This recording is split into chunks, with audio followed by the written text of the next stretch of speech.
On est à bord du Plastic Odyssey, qui est un bateau de 40 mètres de long, 10 mètres de large, qui embarque plein de solutions contre la pollution du plastique dans l'océan. Le bateau il est divisé en deux, on a deux espaces. L'arrière qui est dédié au recyclage, le laboratoire du recyclage, et l'avant qui est la zone de vie sans plastique avec les solutions alternatives qui sont exposées.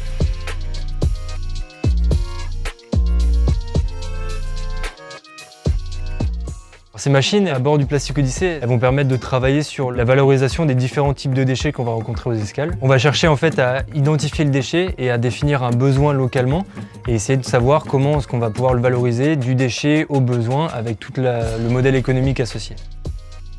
Dans cet atelier, on va accueillir des entrepreneurs pour qu'ils prototypent avec nos machines des objets en plastique recyclé. Pour aller à la rencontre des citoyens et citoyennes à chacune des escales, on a construit le village Plastic Odyssey.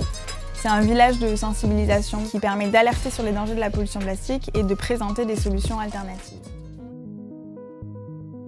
En 2016, j'ai fait escale à Dakar, dans une des anses les plus polluées de la ville. Et là, j'ai été frappé par toute la pollution plastique qu'il y avait. Ça fait quasiment 6-7 ans que je m'intéresse à la pollution plastique. Et en creusant, en regardant les études scientifiques, je me suis rendu compte que le problème était un peu plus compliqué que ce qu'on peut voir dans les médias. Chaque minute, c'est plus de 20 tonnes de plastique qui se déversent dans l'océan.